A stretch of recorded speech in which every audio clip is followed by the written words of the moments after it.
Alright, mga ma'am and sir, another day, another ika na naman tayo. Andito tayo sa JD Super Electric E-Bike Gimba Branch. So, ito nga pala si Cybertruck 2026 model natin. Ayan, naka-crown light, naka-bumper, at syempre, naka-OLED lights yan, at may daytime running light yan.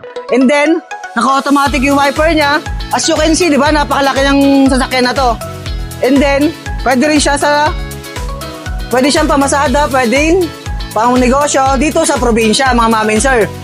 Naka-power steering yan, naka-high ground clearance, at syempre, naka-stainless flooring, kaya less kalawang tayo. Naka-digital ang panel gauge niya. And then, kung sa likod na makikita natin, mga ma'am and sir, kasya po ang 8 na katao dito, naka-stainless din ang flooring niya. Naka-stainless din ang flooring niya. Ayan, nakikita naman natin, di ba? Kasyang-kasya yan ang 8 na tao.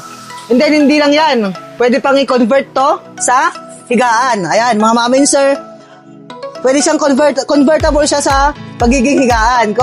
So, ano pang hinihintay mo?